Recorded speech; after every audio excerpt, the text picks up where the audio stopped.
E aí, tá aparecendo? Perfeitamente. Ótimo. Então, vamos começar.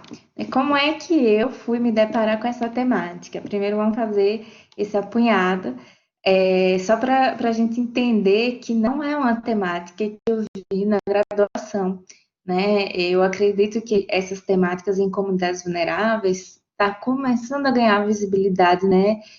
No âmbito da graduação. A gente fica muito acostumada aos estágios hospitalares e os estágios de saúde comunitária nos, nos espaços de saúde da família, mas às vezes faz pouca territorialização, tem pouco tempo, a carga horária, né, dessa parte de saúde comunitária é menor. Então, várias questões que a gente tem melhorado bastante dentro da graduação, eu vejo um avanço, né, uma busca por essas temáticas de vulnerabilidade, mas eu nunca imaginei na minha vida, né, trabalhar com população de prostituição. E aí eu entrei no mestrado, e no mestrado meu trabalho era com mulheres quilombolas, mulheres só não, população quilombola. Então eu visitei 16 comunidades quilombolas, só que já eram numa temática de saúde sexual e sexualidade. E aí eu via comportamento sexual de participantes quilombolas em Sergipe, e surgiu a oportunidade de intercâmbio para a Espanha. Eu queria muito conhecer o país e fazer um intercâmbio em idioma diferente. Era tudo ainda muito vago, né? Eu não imaginava a dimensão que ia ser esse intercâmbio para mim.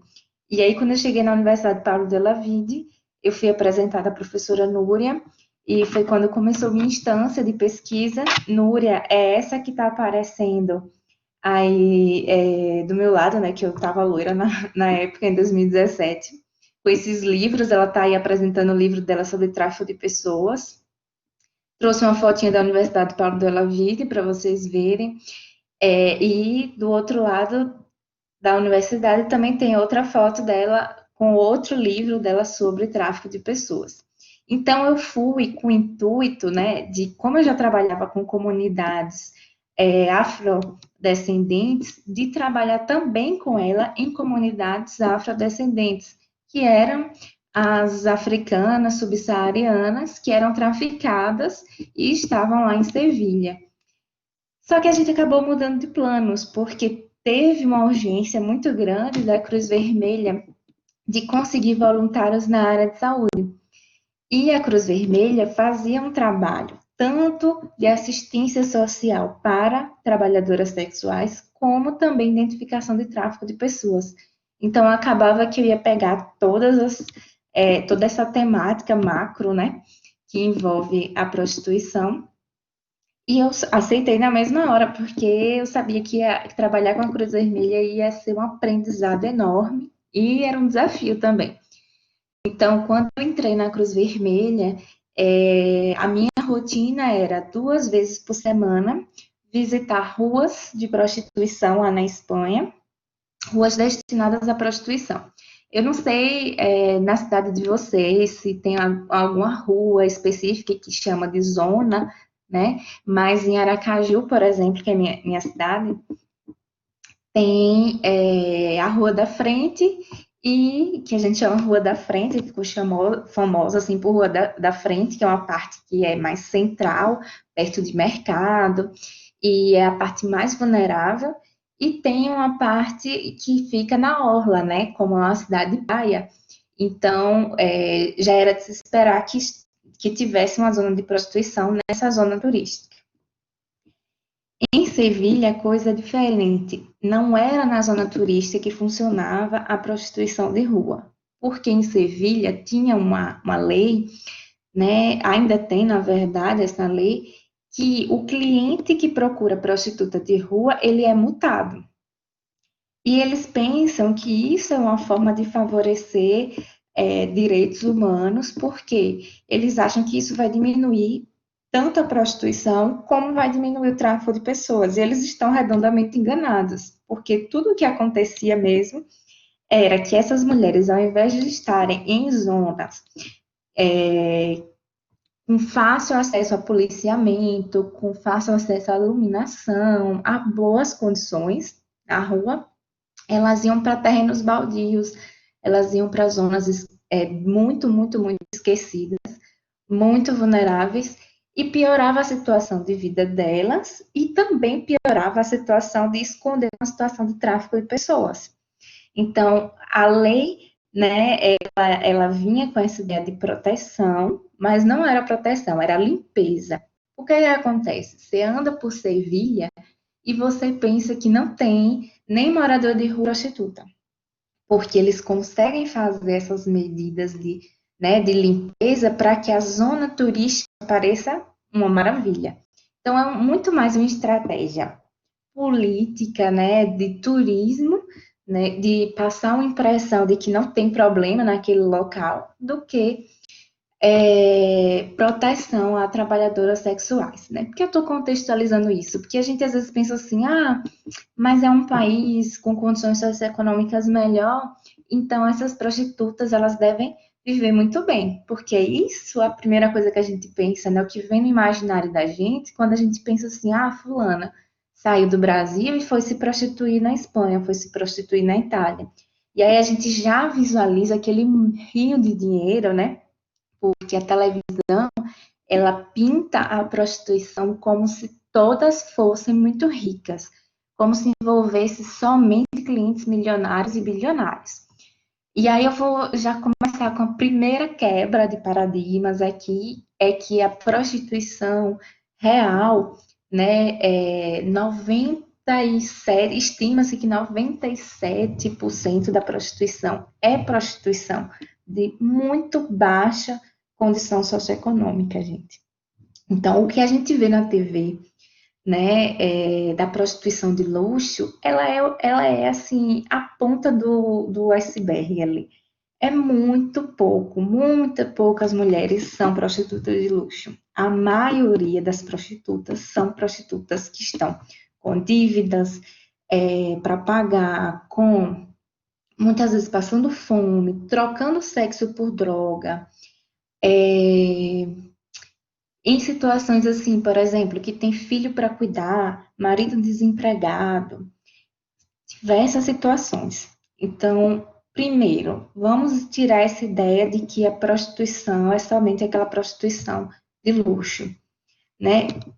E até porque essa é uma das formas que a mídia e a sociedade faz com que a gente já culpe, né, a mulher que entrou na prostituição e ache que a vida dela é fácil.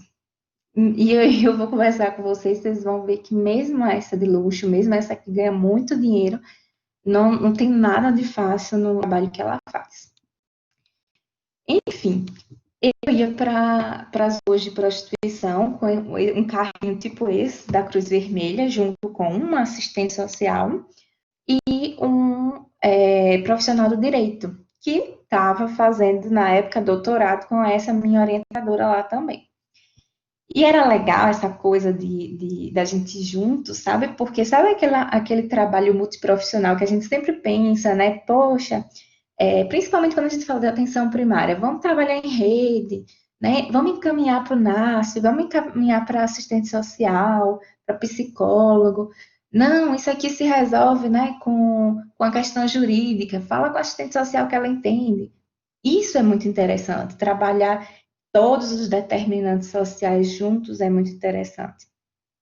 E eu aprendi muito, gente, trabalhando com pessoas da assistência social e do direito, porque é um olhar social que a gente precisa ter enquanto enfermagem, sabe? A gente tem que deixar de ser tão tecnicista, né? De olhar uma trabalhadora sexual e pensar logo de primeira mão que a maior necessidade dela é fazer um exame de lâmina, né? Existem outras necessidades além das infecções sexualmente transmissíveis. E aí, eu dei essa contextualizada, além das ruas, gente, a gente também ia para apartamentos destinados à prostituição. É isso. São locais que elas mesmas alugam entre si ou um cafetão está gerindo aquele local. Se um cafetão ou uma cafetina estiver gerindo o local, a gente já trata como exploração sexual. gente, condição de cafetão e de cafetina é exploração sexual. Por quê?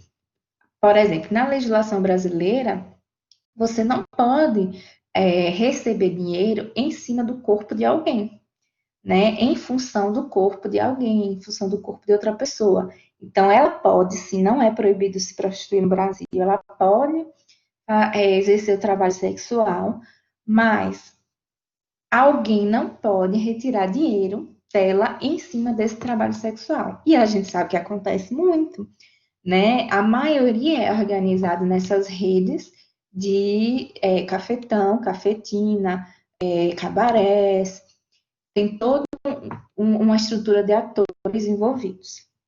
E aí eu trago para vocês três termos, né, que fazem parte do espectro da prostituição. Eu sempre gosto de trazer esse aprendizado que eu tive lá na Cruz Vermelha, né? Quando você não sabe o contexto daquele cabaré que você vai para fazer sua visita ali para fazer uma educação em saúde, por exemplo, ou até uma zona, você nunca assim, aquela trabalhadora sexual. Inicialmente a gente fala, aquela é uma mulher em situação de prostituição. Porque você não sabe se ela é trabalhadora sexual, que é quando ela opta ser trabalhadora sexual, seja por questões financeiras, sociais, ou porque realmente queria um prestígio. Existem N situações para entrar dentro do trabalho sexual. Pronto, essa foi a que optou por forçada pelas circunstâncias ou não.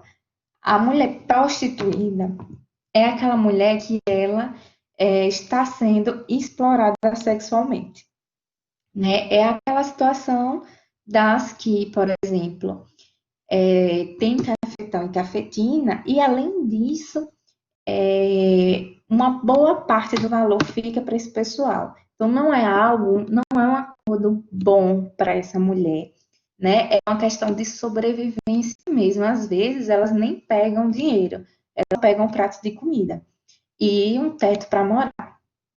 Essa é uma mulher prostituída. Quando a gente fala sobre crianças, né, sobre meninas, menores de idade, elas sempre são prostituídas. Não existe criança trabalhadora sexual. Criança é prostituída, né? Explorada sexualmente. Porque aí tira essa questão do optar, né? De escolher. Quando a gente fala de criança, a gente retira esse quesito da escolha. E dentro desse espectro também tem as mulheres traficadas, com fins de exploração sexual, que é o que a gente vai trabalhar hoje para não sair do contexto de prostituição. Então, a mulher traficada, a diferença entre a mulher traficada e a mulher prostituída é que a traficada, além de ser explorada, ela é retirada do seu local de origem. Seja,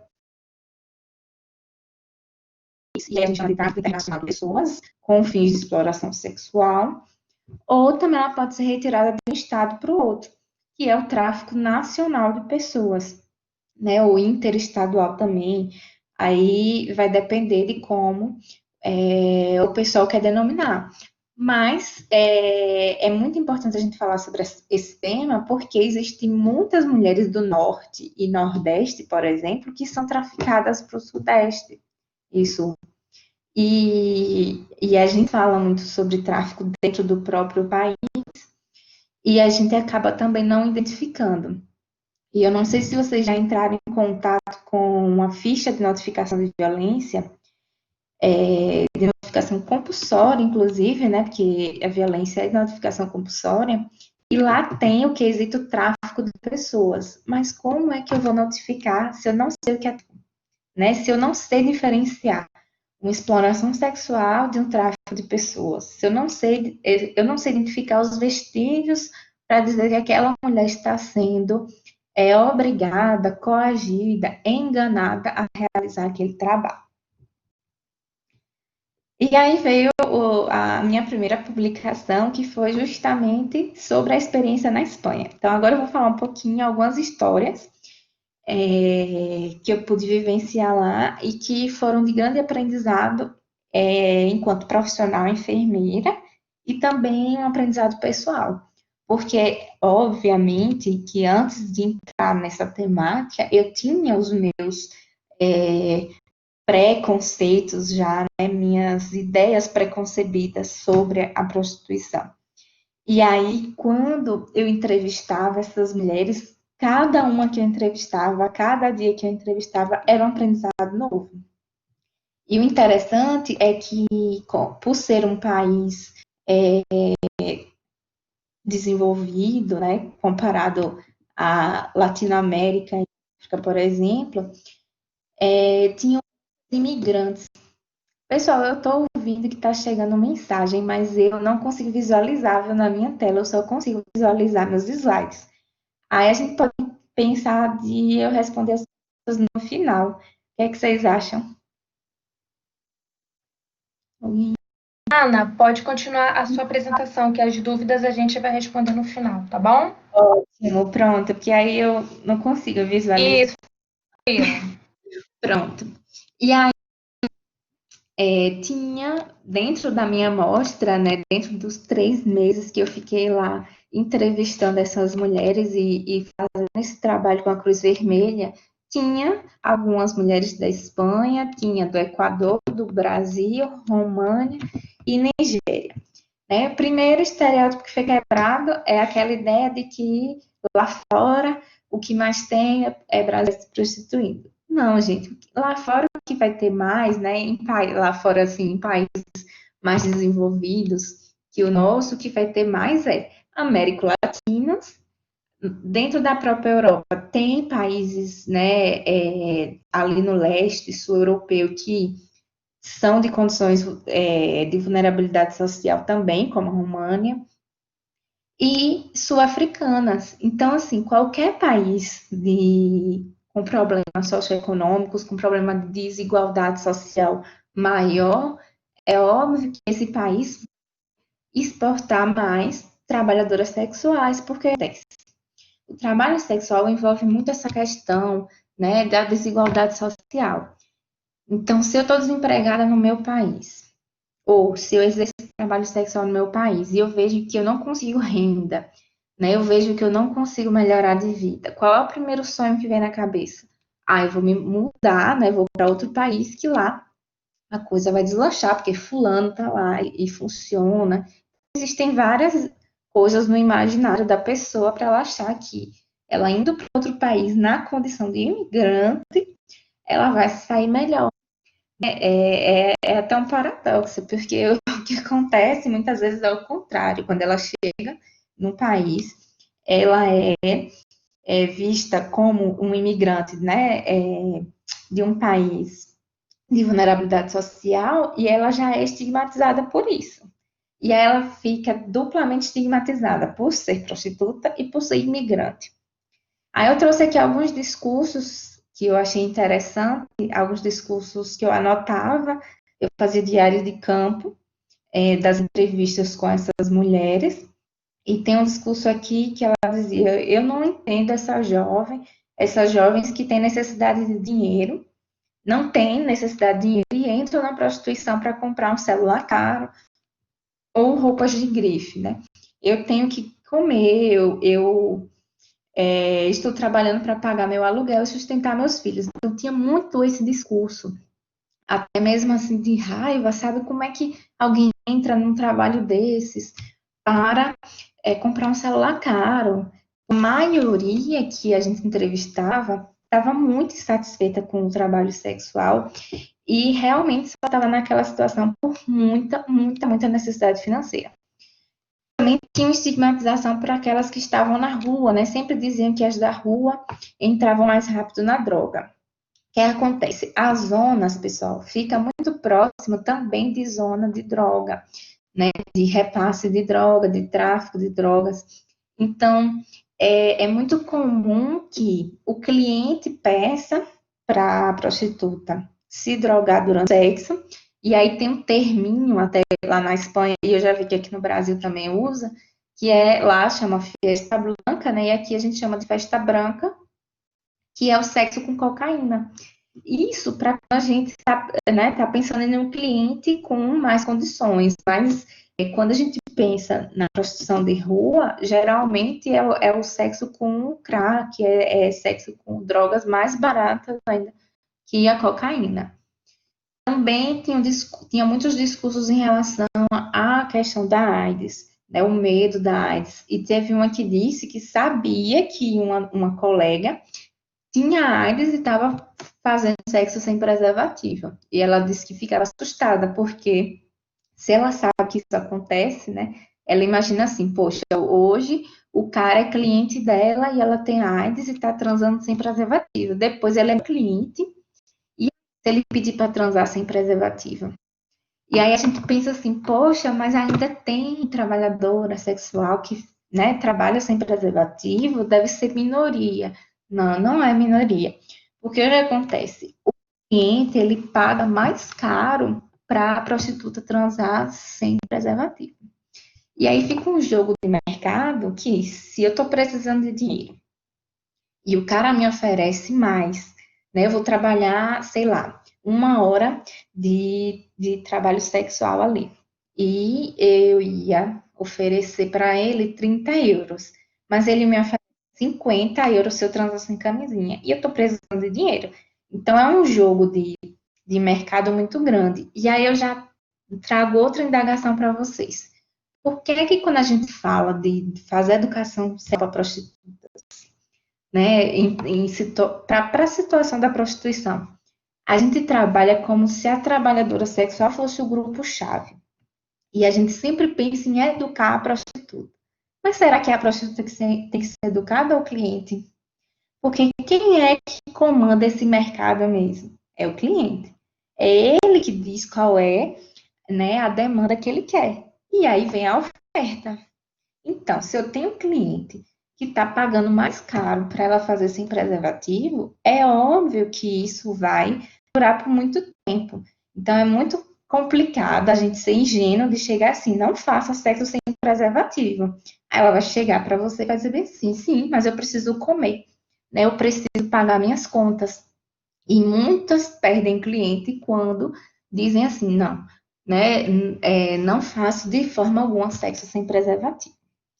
Lembrem, a gente está falando de mercado.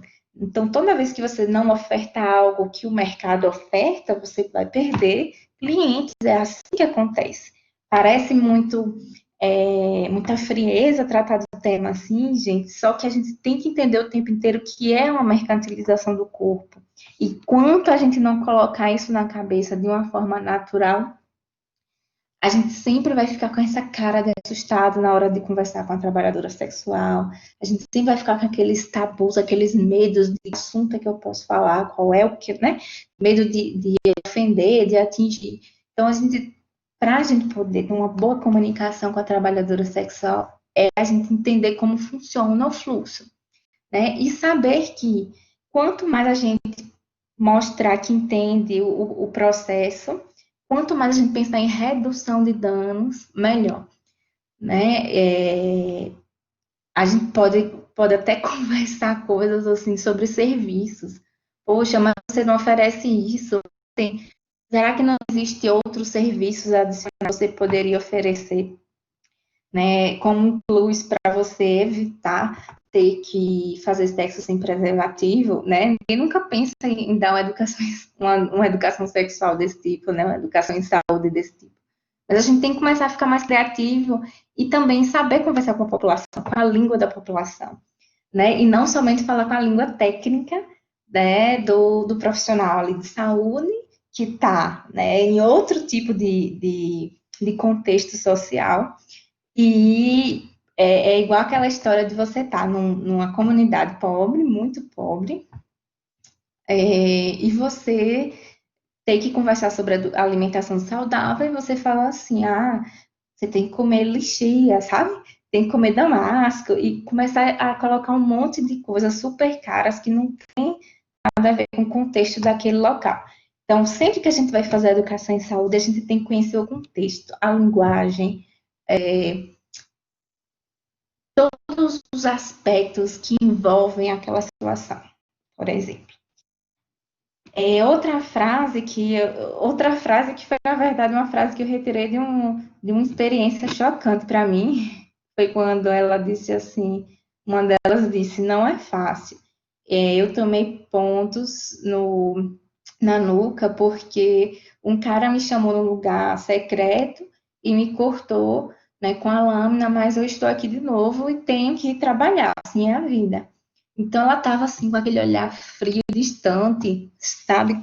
E eu olhei, ela estava com os pontos ainda.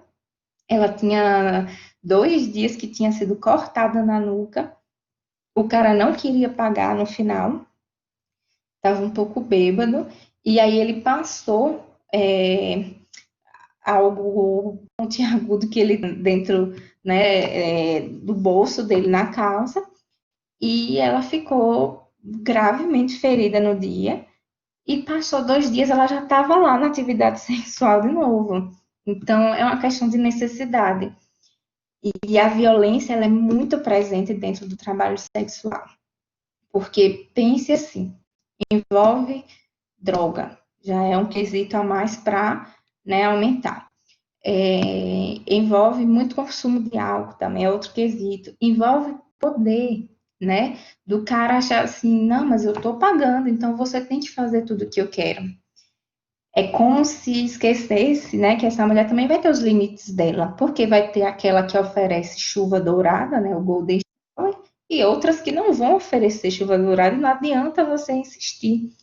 Aí você quer porque quer que ela faça isso, ela diz que não faz, e você simplesmente agride ela porque você se acha no poder que tem que agredir aquela mulher, já que você está pagando. Acontece essa relação de poder, né, dentro dos relacionamentos que não envolvem dinheiro e você imagine dentro de uma transação comercial. Outra coisa que também me marcou muito era a questão dos abortos, né? Uma delas disse assim: Ah, já é meu terceiro aborto, nem se preocupe. Eu não preciso de ajuda, eu acho que eu estou no terceiro, quarto mês, eu vou tirar porque eu tenho que trabalhar e grávida eu não posso trabalhar. Então, assim, todas as temáticas são tratadas, todas as temáticas delicadas são tratadas com muita frieza. E se a gente for com aquele primeiro olhar, a gente pensa assim, poxa, que pessoa, né? Que pessoa sem coração. E não é isso. Isso é uma defesa, isso é uma capa, gente, porque é tudo muito rápido, sabe? E se a pessoa não for construindo essa capa para viver naquele ambiente de rua, naquele ambiente de zona mesmo, essa pessoa não vive, né? Não sobrevive ali no meio. Então, ela vai criando mecanismos de defesa e ninguém sabe a dor que aquela mulher está sentindo. Então, eu já disse aí, né, com, deixa eu ver, 5 discursos que eu anotei dessas mulheres, eu já disse aí alguns problemas, né, que envolve droga, envolve é, mercado de sexo sem preservativo, envolve violência, envolve aborto. Veja quanta questão psicossocial, né? E a gente pensando somente nas infecções sexualmente transmissíveis. Aqui é uma foto, gente, um registro de um desses dias de visita, né, a essas mulheres.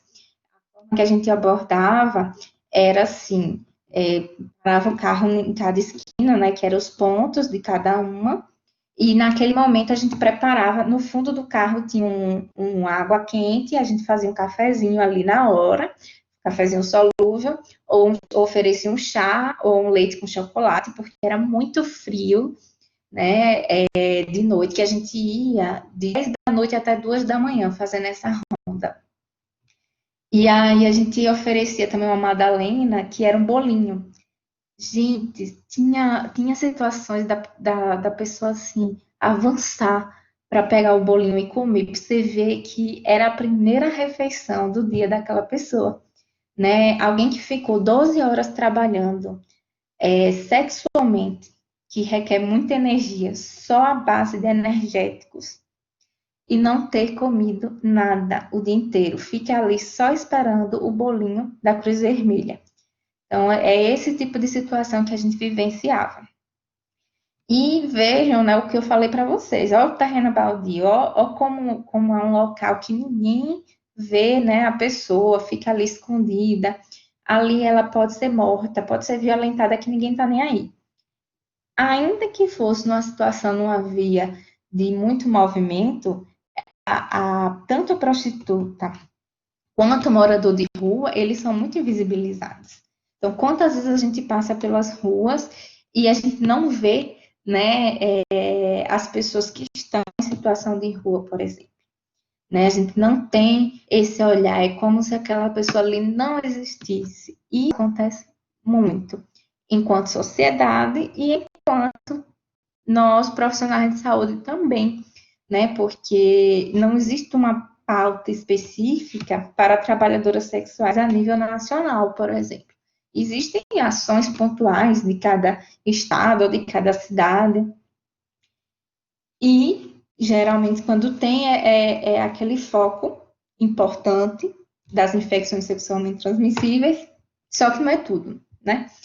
Numa dessas entrevistas, eu ainda pegando o jeito, eu lembro que eu fui conversar com uma e eu já comecei, o pessoal já tinha falado, boa noite, como você tá e tal. Aí eu já comecei assim, oi, boa noite, e aí, qual foi a última vez que você fez seu exame de lâmina? E aí ela ficou olhando assim para mim calada, e depois ela disse assim, eu não sou só uma vagina. Por que é que vocês, profissionais de saúde, pensam que a gente é uma vagina? Ah, velho, aquilo ficou na minha mente, sabe? Um tapa na cara, porque realmente, como é, às vezes até na prática ali da saúde da família, né?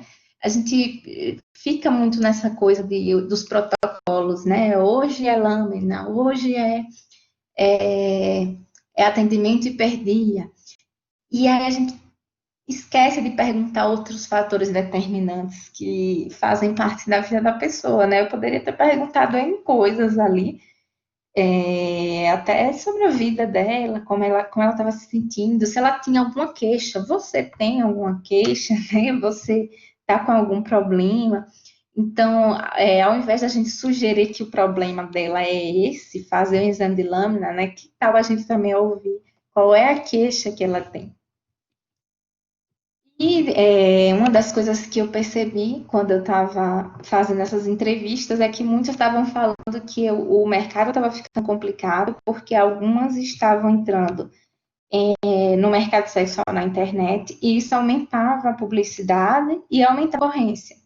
Então eu ouvi muitos relatos de algumas dizerem assim, como é que eu vou cobrar 30 euros se fulana cobra 30 euros na internet e diz que faz sem preservativo? Né? E aí isso me despertou um plim assim, não, eu tenho que estudar sobre isso. E aí que veio a ideia da minha tese. Eu estava voltando da Espanha, tinha feito todo esse trabalho, né, de entrevistar pessoalmente, mas eu sabia que no Brasil isso seria muito difícil. Primeiro, lá eu tinha o apoio da Cruz Vermelha, então elas já conheciam a instituição, já tinham a porta aberta, confiavam, e aí a gente conseguia fazer um trabalho legal. Aqui não, aqui eu iria começar do zero, e o pior, não é nem isso, começar do zero todo mundo vai começar um dia, né? É a questão do policiamento. Lá, a polícia estava o tempo inteiro fazendo ronda à paisana perto da gente, né? Porque existia também essa preocupação da polícia de estar perto, já que tinha os casos de tráfico de pessoas. Então, aqui é lógico que com a demanda da polícia, né, que a gente, se a gente quiser fazer um trabalho desses, não vai ter policial disponível para estar protegendo a gente. Por quê? Mesmo você pensando assim, mas aqui não tem tráfico. Primeiro, aqui tem tráfico. Outra coisa, às vezes o cafetão dela é uma pessoa perigosa. Geralmente vai ser uma pessoa que vai andar armada, porque eu disse a vocês, é uma situação que envolve violência. Então, às vezes ele está armado não só para assustar ali as prostitutas, mas ele está armado para protegê-las, porque existe esse papel também do protetor, né, que está ali cuidando para que nenhum cliente se exceda, por exemplo.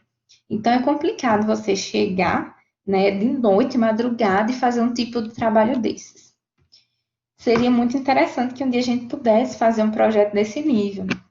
Mas eu sei que existem grupos, né, que fazem o trabalho pelo dia, que fazem visitas em cabarés, só que pelo dia você não consegue pegar a prostituição de rua, que é justamente a prostituição mais vulnerável. E aí começa todas as iniquidades, né, que envolvem a prostituição aqui no Brasil. Com toda essa materialização, de sistematização do que eu ia precisar para fazer um trabalho de campo com prostituição aqui, e com toda essa visibilidade da prostituição na internet e como ela afeta a prostituição de rua, eu decidi fazer esse estudo, né, na minha tese, eu estudo na internet. Então, hoje eu estudo brasileiras no Brasil, brasileiras na Espanha, em Portugal e na França. E aí eu consigo pegar todos os anúncios de brasileiras em sites específicos desses países. E tem sido muito interessante porque também, óbvio, que vai ter prostituição de luxo até a prostituição com vulnerabilidade socioeconômica. Só que talvez seja uma forma da gente começar a pensar a diminuir as vulnerabilidades da prostituição de rua, né? Quem sabe a gente consiga diminuir que essa mulher vá para a rua, porque ter um celular hoje não é tão difícil como, por exemplo, ter um local específico, né, para alugar, para exercer o trabalho sexual. Então, ela tendo celular e ela tendo algum acesso à internet, que eu sei que isso não vai acontecer com todas, porque existem, né, situações mais difíceis ainda, mas se a gente conseguir começar a diminuir o trabalho, né, o trabalho sexual de rua, o trabalho sexual que envolve cafetão, cafetina, a gente começa a diminuir também um pouquinho os problemas, desde que a gente saiba educar os clientes, porque é óbvio que vai ser eles, né, que vão comandar o que é que vai de entrada de perigoso dentro do mercado ali, do mercado sexual. Parece uma viagem muito grande, mas é só para a gente contextualizar, porque não dá para a gente falar de assistência de enfermagem, de assistência de saúde, se a gente não conhece o contexto da prostituição. E óbvio que esse boom das plataformas online acabou dando um consequente declínio dos bordéis e apartamentos, mas os problemas não foram resolvidos. É uma situação melhor, mas não é totalmente segura, né? Ali também pode ter rede de controle. Depois ela vai marcar, ela está na internet, mas ela vai marcar o encontro presencial. Nesse encontro presencial ela pode ser agredida. E aí entra toda a problemática. A questão é que a que está na rua vai estar em situação muito pior. Então, são formas de redução de danos mesmo. Aqui eu trouxe já para vocês, em primeira mão, ainda não está publicada, mas eu está submetido um artigo da tese já, que a gente fez tanto análise qualitativa quanto análise quantitativa dos anúncios dessas mulheres. E foi um site espanhol, que a gente começou com brasileiras na Espanha, e algumas palavras, a gente parece coisa assim, sem sentido, né? Natural, novidade, francês, o que isso significa? Existem códigos inseridos nesses nomes, né? Natural, por exemplo, é a forma, tanto no Brasil quanto na Espanha, como em Portugal, é a forma como costumam falar sobre sexo sem preservativo. Aí você vai lá no anúncio e tá assim, ofereça oral natural, ofereça sexo natural. E aí a gente nunca pensa assim, poxa, esse é o termo, né? Ninguém vai colocar no anúncio assim, ofereça o sexo sem preservativo. Uma ou outra vai fazer isso. A maioria vai usar um termo, né? Algo que fique mais oculto, né? É igual o Fiesta Blanca. Ninguém vai oferecer, eu faço sexo com cocaína, sendo que sexo com cocaína, né? A cocaína, a venda da cocaína é ilegal no país, por exemplo. Então, vai usar termos ali outros. E a gente começar a identificar os termos ocultos que envolvem a prostituição também é uma forma da gente conseguir uma aproximação, né? Porque na hora da conversa, a gente mostrando que conhece os termos, isso ajuda bastante para que a gente consiga informações que ela não, né, daria se a gente falasse de uma forma formal. Então, quando a gente usa a linguagem da população-alvo, ajuda muito. Esse gráfico aqui, gente, também faz parte da tese. A gente viu um modelo de regressão logística com visualização do perfil e visualização telefônica. Então, a gente via lá quantos visualizaram o perfil quando elas mostravam genital, quantos visualizavam o perfil quando oferecia swing. O que quer dizer visualizar perfil? Quer dizer que ele ia lá no mecanismo de busca e colocava, provavelmente, né, swing, experiência de namoro, sadomasoquismo. E aí ele conseguia encontrar aquela mulher de uma forma mais fácil e visualizava. E visualização telefone é contactar, né? Ele gostou do perfil e chamou. E uma coisa interessante é que justamente chuva dourada, BDSM, né? As práticas sadomasoquistas, e sexo sem preservativo e sexo com álcool é o que impulsionava a visualização do telefone, ou seja, é essa que eu vou chamar. Então, quanto mais parafilias envolvesse aquele anúncio, quanto mais situações arriscadas, mais aquele anúncio era como o top. E aí vem o problema, né, que envolve o avanço da internet na prostituição. Eu disse que tem o lado positivo, que é o lado protetivo ali, de não ser uma prostituição de rua, mas aumenta essa concorrência, e nesse aumento de concorrência, cada vez mais as pessoas vão procurando mecanismos, né, de conseguir alavancar ali seu perfil e se arriscando mais, oferecendo coisas mais arriscadas, às vezes oferecendo coisas que nunca aceitaria numa situação comum. É impressionante o número de mulheres que oferecem chuva dourada e também o sexo com fezes, né? A questão de ser defecado ou defecar no outro. E é óbvio que a gente sabe que não é uma situação tão comum assim para se ofertar tanto, né? A gente não pode dizer que ela está ofertando ali e que ela vai sentir prazer nisso, não dá para saber quem é que realmente tem isso como fetiche ou está ali só sendo por uma questão financeira. Outro paradigma para a gente quebrar é que a gente visualiza muito a prostituição em meninas jovens, né? E né, nesse gráfico aqui, com termos cúbicos e quadrados, fazendo uma estatística não somente linear, né, podendo fazer uma estatística observando as ondas de idade, a gente conseguiu ver uma coisa muito interessante, que há um crescimento enorme, assim, de interesse em relação a mulheres entre 40 e 60 anos, principalmente nessa fase de 50 a 60 anos, né? Assim, também, como tem um interesse muito grande nas menores de 20. Então, ser bem jovem, ou ser muito madura, muito mais velha, em relação à adulta jovem, por exemplo, acaba dando mais chances de ter clientes, né? E isso me lembra uma história de quando eu estava lá na Espanha fazendo as visitas, fazendo as entrevistas, que eu estava numa rua de prostituição. E aí eu encontrei uma senhorinha numa esquina, era 1h30 da manhã já, só que, sabe aquela coisa do estereótipo que a gente tem na cabeça?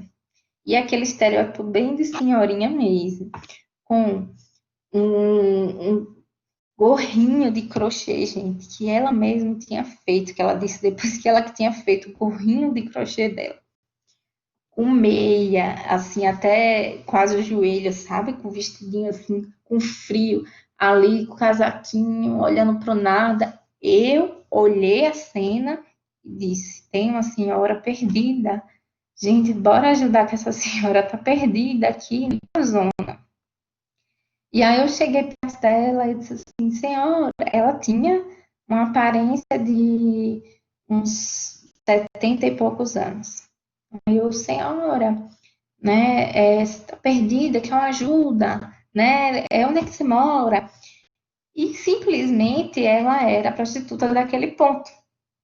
E ela não tinha só 75 anos, ela tinha 80 e poucos anos.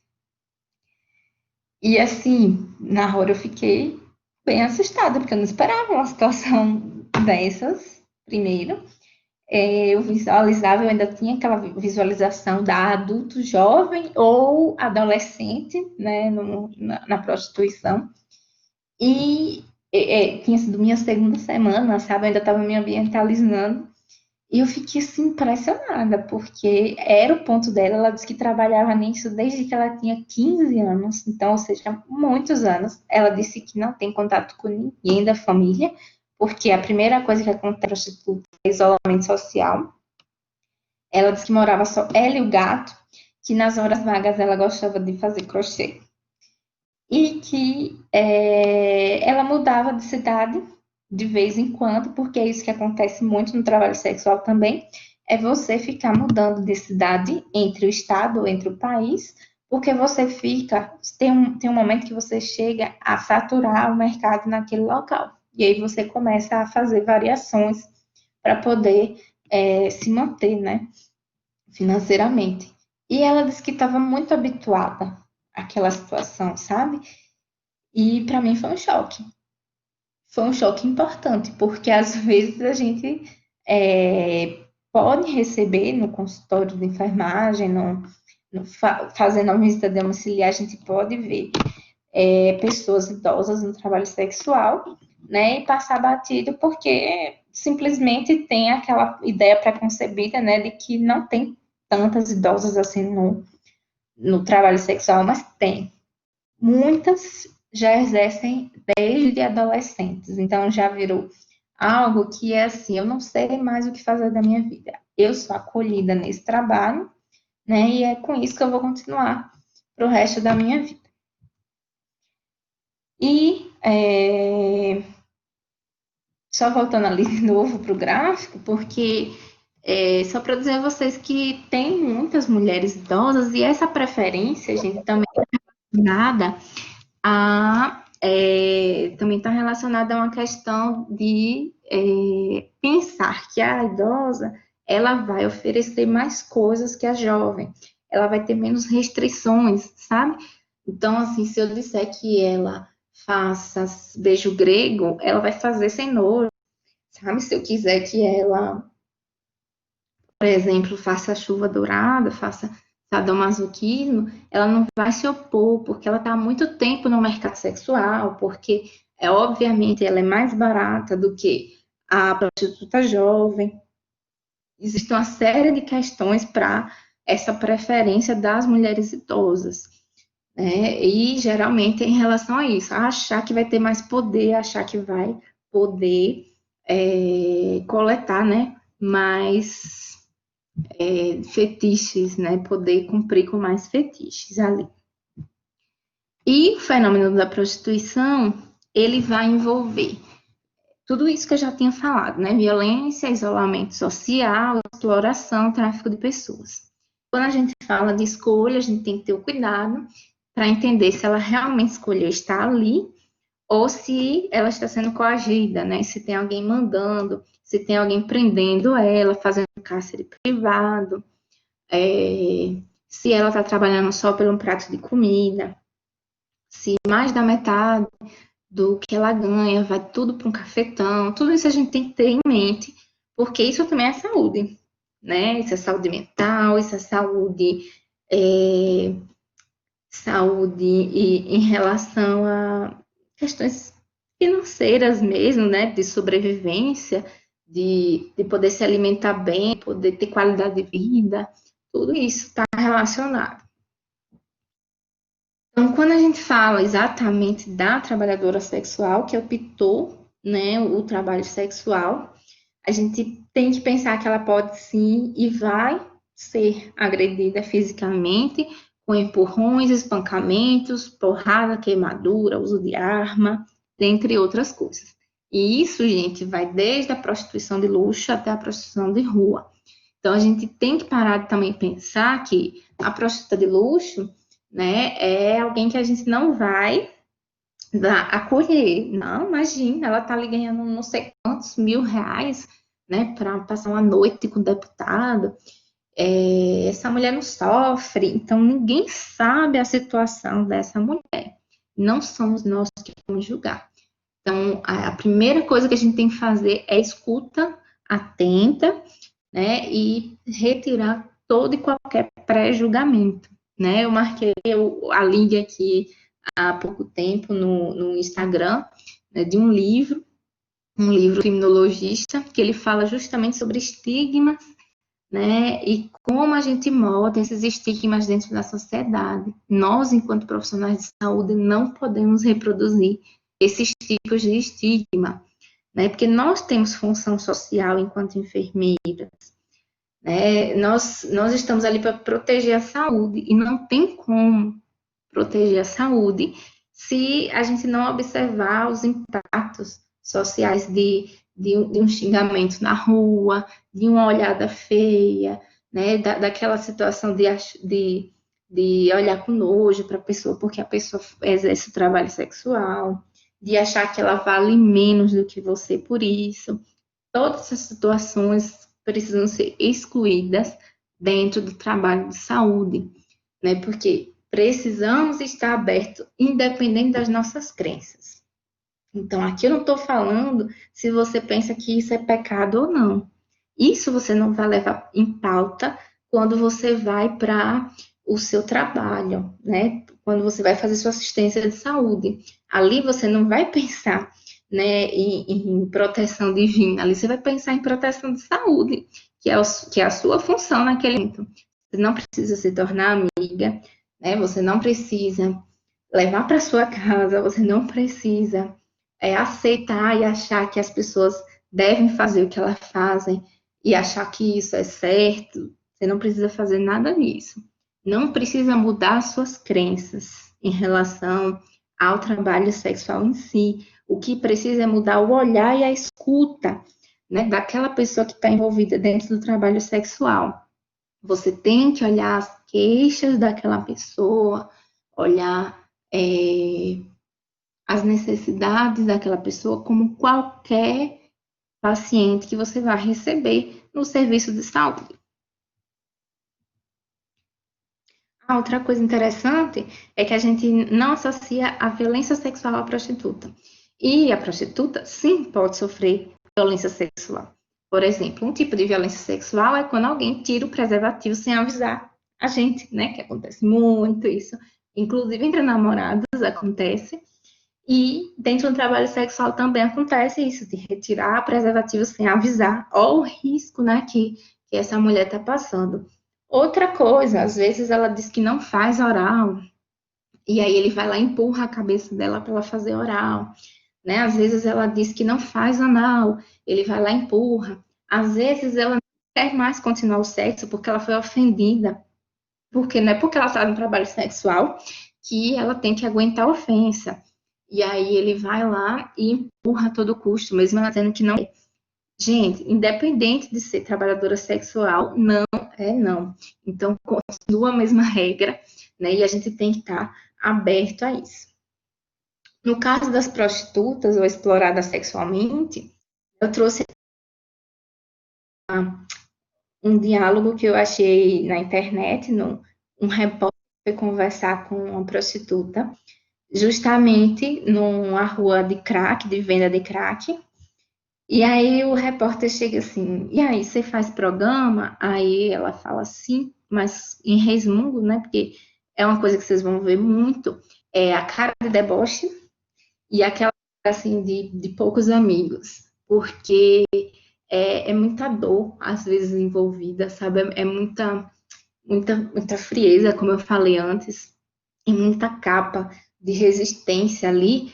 E aí todo mundo que chega para ajudar, perguntar alguma coisa, ela já está na defensiva, sabe? Porque Primeiro que ela acha que vai ser xingada, porque as pessoas passam e xingam na rua, né? Depois ela pensa que você pode cuspir nela, que você pode agredir ela.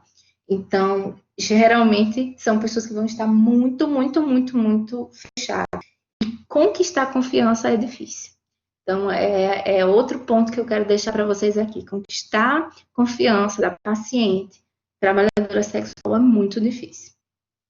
E ele pergunta, e aí, quanto é o programa? E ela fala assim, é R$ 10 mais 10 do hotel. Gente, R$ 10 mais 10 do hotel. Né? Olha que exploração que esse hotel está fazendo. E aí eu trago também outra história aí para vocês, que não sei se vocês já foram em Fortaleza, mas Fortaleza é um centro muito grande assim, de turismo sexual, né, no Brasil, muito famoso. E eu estava lá para um congresso sobre tráfico de pessoas, congresso de enfermagem forense, e eu ia falar sobre tráfico de pessoas. E também fiz uma participação em um curso lá que eu falei sobre mulheres exploradas sexualmente. No final desse curso, eu precisei ir a outro hotel, porque a gente acabou ficando mais um dia por acaso lá, eu e mais duas colegas. E aí eu achei um hotel de última hora e me joguei. O bairro, né, era um bairro turístico, me joguei. E aí o que aconteceu? Quando eu entrei no hotel, eu fui sozinha primeiro, porque minhas colegas ainda iam dar aula. E aí quando eu cheguei, eu achei estranho. O símbolo do hotel já era diferente. Era uma mulher com umas estrelinhas do lado, e eu não me toquei que tinha algo com model no nome do hotel. Realmente eu estava com muita vontade de achar um local para ficar, porque eu pensei que eu já ia ficar na rua. E aí, quando eu entrei no quarto, que eu fechei a porta, eu comecei a escutar coisas assim estranhas. E quando eu abri a porta, tinha uma mulher, realmente assim, explorada sexualmente, muito emagrecida, cabelos desgrenhados, confusão mental clara, assim, de você ver aquela confusão mental mesmo da pessoa, e ela falando assim, com o cara puxando o braço dela, sabe, solte meu braço, eu não venho mais no seu quarto não, eu só vou visitar agora o quarto, tal, tal e tal e tal, e pague na recepção do hotel. Então, assim, eu tava num hotel que promovia, né, que explorava prostitutas. Isso acontece muito mais do que a gente imagina. Hotéis que têm suas prostitutas para atender clientes. E tinha argentino nesse hotel. Era um hotel bem fubrega mesmo, assim, desses, numa zona muito boa, mas um hotel caindo aos pedaços, não tinha energia funcionando direito, os coisas eram tudo cheio de mofo. Não, você pensava que você tinha caído no beco sem saída ali. E, obviamente, quando eu vi toda aquela situação, eu saí, né, fui para outro, mas eu fiquei muito assustada. Como essa realidade é tão próxima, como não tem fiscalização, como ninguém liga, como ninguém sabe que existe, né? E talvez é bom a gente vivenciar umas situações dessas, a gente até bolar estratégias, né? Poxa, onde é que eu vou conseguir achar essa população? Essa população está espalhada em zonas turísticas, né, em locais afastados. Então, quando vocês quiserem fazer algum tipo de trabalho, vocês já sabem mais ou menos locais que vocês podem encontrar. E a forma de você encontrar pode ser na internet também, procurando, né, hotel que oferece acompanhante, né? Vai ter muito essa coisa assim, da acompanhante, para não dizer que é trabalhadora sexual.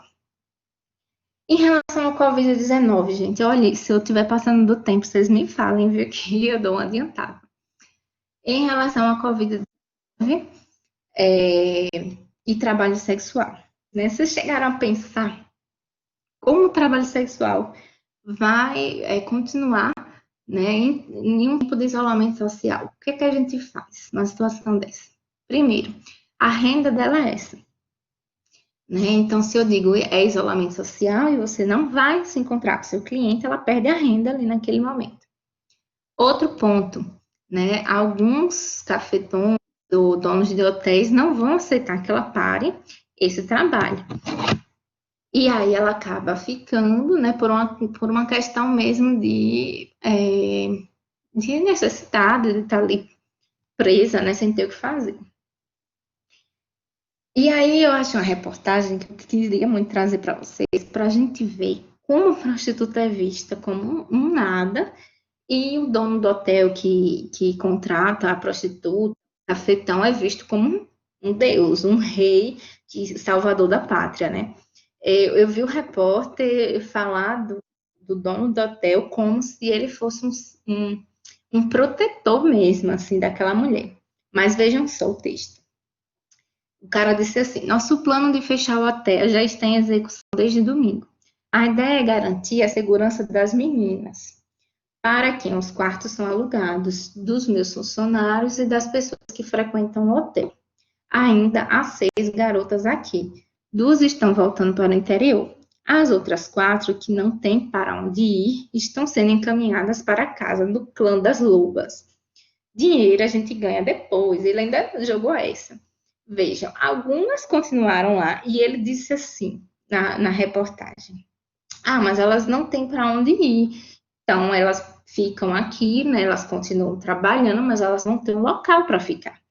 Outras foram para o clã das lobas, que era justamente um bordel, né, ligado ao hotel. Ou seja, eu vou dar moradia, mas aí ela trabalha para mim nesse tempo de Covid-19. Então não tem ninguém bonzinho aí, né? Não tem ninguém querendo proteger.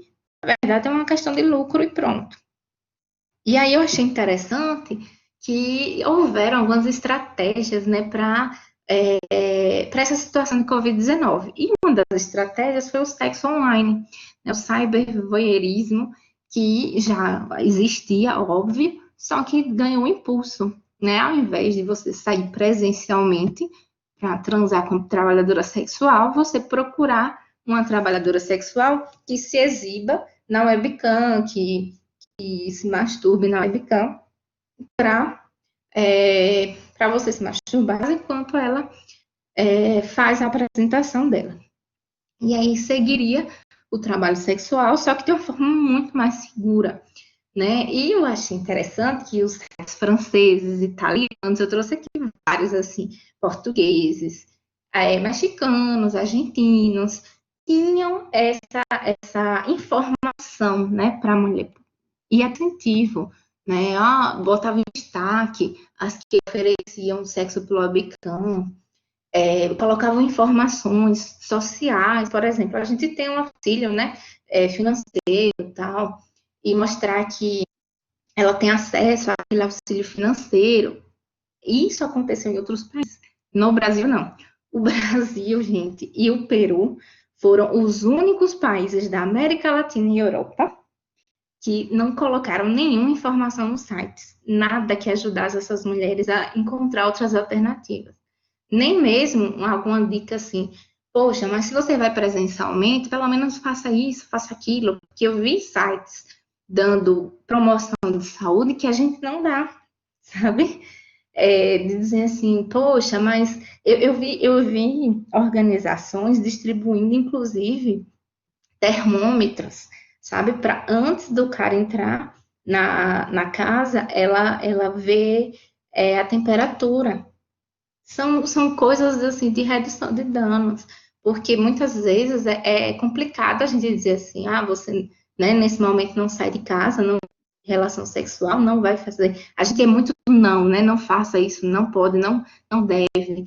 Só que é muito fácil para a gente dizer que você não deve fazer isso, né? Mas e olhar a situação daquela pessoa e ver se realmente convém para aquela pessoa, né, não fazer isso. É uma reflexão para a gente começar a mudar nossa abordagem também, sabe? Em relação à droga, em relação ao trabalho sexual, em relação à alimentação de pertences de hábito, tudo, gente. A gente tem que lembrar da autonomia da pessoa, né, do nosso paciente, de quando a gente falar, né, a gente respeitar também as ideias dele, os costumes dele. A gente vai falar assim, ó, se você fizer isso, isso, isso, você vai ter essa consequência. Mas a escolha é do paciente, né? Então a gente explica as consequências daquele ato, a gente explica quais são os melhores comportamentos para viver bem, só que a gente não pode, né, ser um ditador de que você não pode fazer isso, não deve fazer isso, e ficar só com esse discurso, porque esse discurso é vago, né? Isso é muito pouco para o nosso paciente. E aí eu trouxe alguns trechos de anúncios que citaram a, o tempo, né, de pandemia.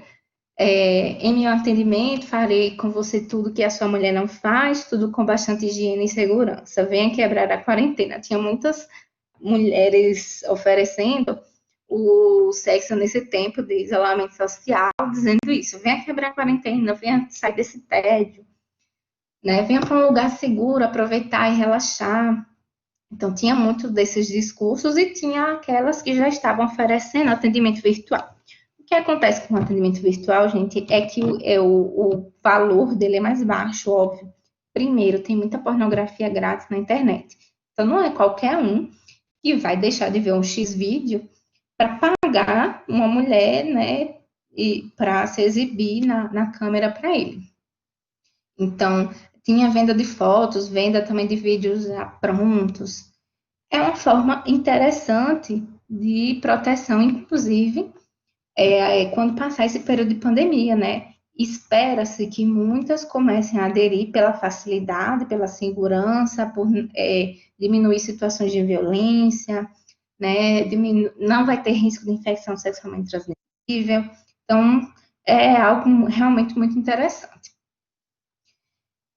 Dentro disso tudo, gente, entra também o tráfico de pessoas, né, que é o que eu comentei com vocês, não é o nosso foco, então eu trouxe aqui só para nível de conhecimento, que o tráfico de pessoas com fins de exploração sexual se confunde com o trabalho sexual, porque muitas vezes você pensa que aquela mulher ali não está sendo enganada, não está sendo coagida, não está sendo forçada, né? Aparentemente ela mostra que está bem com aquele serviço, mas isso é uma forma de proteção. A mulher, quando ela é traficada, muitas vezes ela sabe que ela vai para outro país se prostituir, só que ela não sabe as condições de trabalho, né? Ela não sabe que ela vai ficar presa, que ela não vai poder é, ela não vai poder sair daquele local, ela não vai poder ter os documentos dela na mão dela, porque eles prendem documento. Algumas vezes elas desistem já da vida e não, eu não quero nem mais viver, eu não pensei que ia passar por uma situação dessas, mas se elas ameaçarem se matar antes disso, os traficantes já ameaçam matar a família delas, então algumas suportam para que os familiares fiquem bem, né? Porque a rede é muito organizada, as ameaças não são somente em cima da mulher, né? Existem ameaças que são em cima dos filhos delas, que ficaram no país de origem, dos pais, de um amigo próximo. E as estratégias para sobreviver são mais intensas, né? Então, essa mulher fisicamente pode estar parecida com aquela mulher trabalhadora sexual que vive em situação vulnerável, vai estar muito emagrecida, né? Com muitas olheiras, porque vai estar dormindo um pouco para trabalhar muito. Fisicamente pode ter lesões, pode ter marcas de violência. Só que isso não dá para identificar nada, né, gente? Porque se a prostituição envolve tudo isso, então como é que eu identifico? A parte física, a gente anota, a gente registra, mas não vai ser isso que vai fazer identificar o tráfico de pessoas. O que vai fazer identificar mesmo é o ambiente dela e alguns comportamentos psíquicos, por exemplo.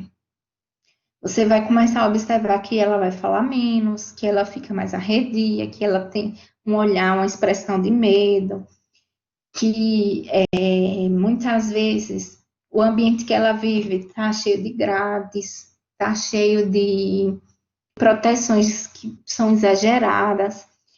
Às vezes ela está em outro país, por exemplo. Vai que a gente receba uma venezuelana, já que a gente está recebendo bastante, né? Foi um tema recente dos refugiados venezuelanos aqui no Brasil.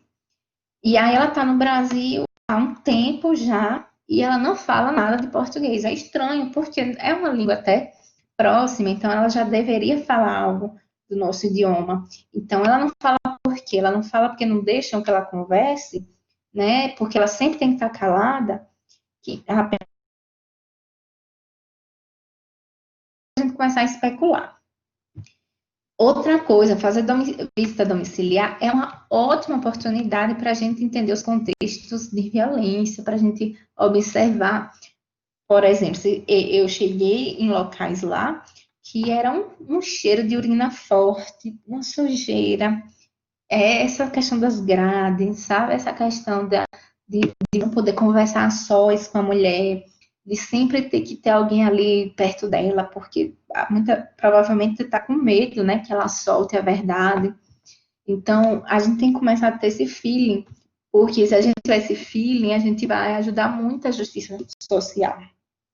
O que acontece muito, gente, é que situações como essas passam pelo sistema de saúde e a gente não registra, a gente não anota, a gente não se liga, né?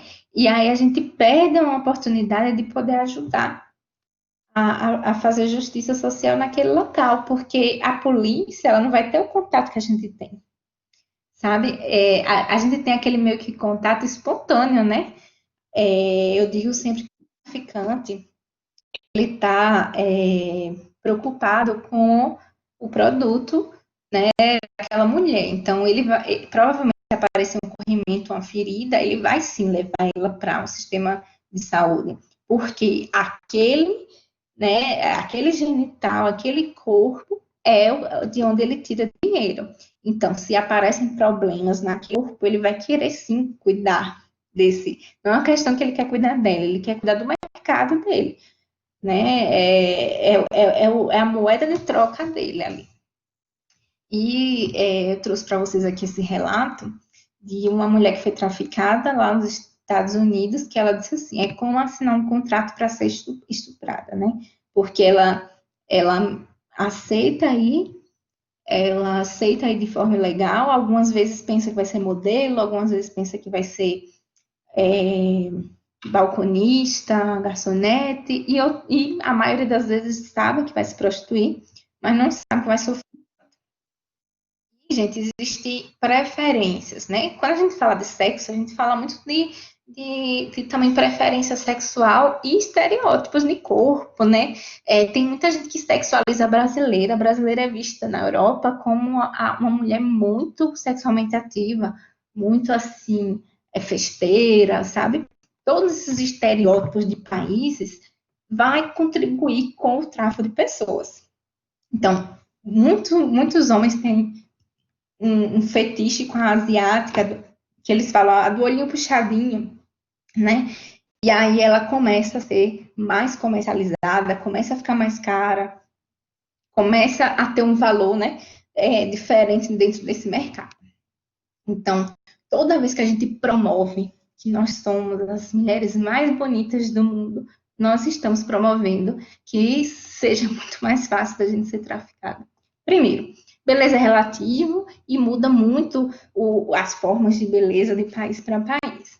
Então, não vamos, né? E aí eu quero também chamar a atenção das mulheres, não vamos ficar nos promovendo que somos as mulheres mais bonitas do mundo e que, né, dançamos melhor do que todas as mulheres do mundo. Todos esses discursos fazem com que a gente seja muito, muito, muito, muito sexualizada lá fora e somos uma grande preferência dentro do mercado de tráfico de pessoas, viu, gente?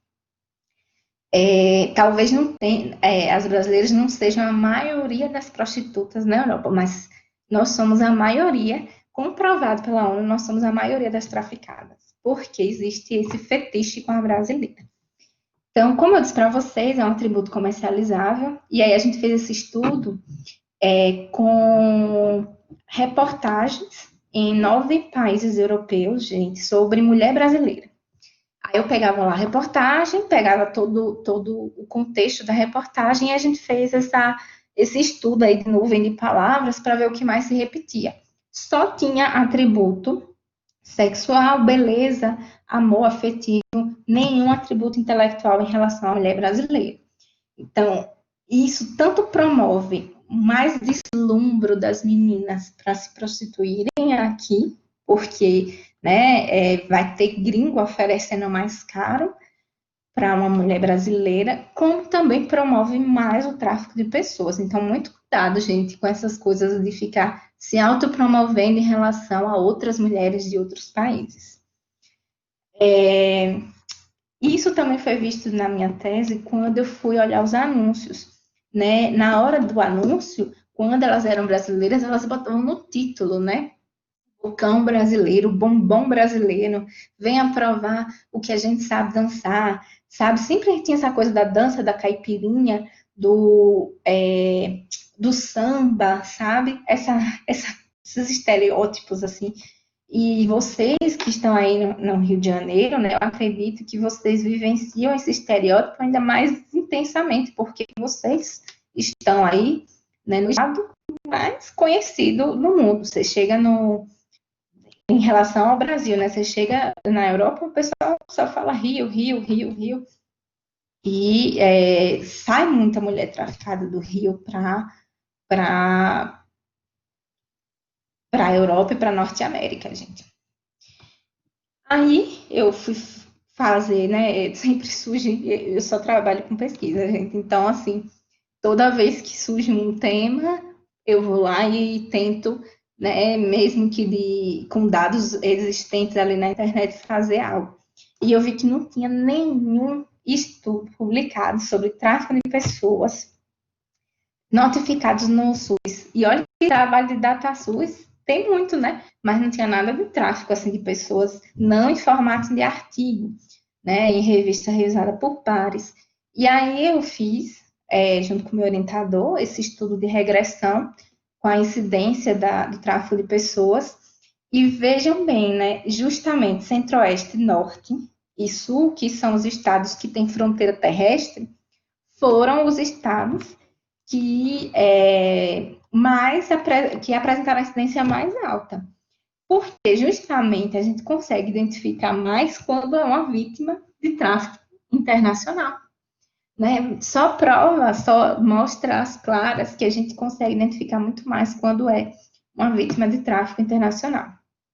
E, gente, só foram 1.100 casos, se eu não me engano, notificados de 2009 até 2017, sendo que, anualmente, a ONU registra 3.000 casos de brasileiras traficadas saindo do Brasil.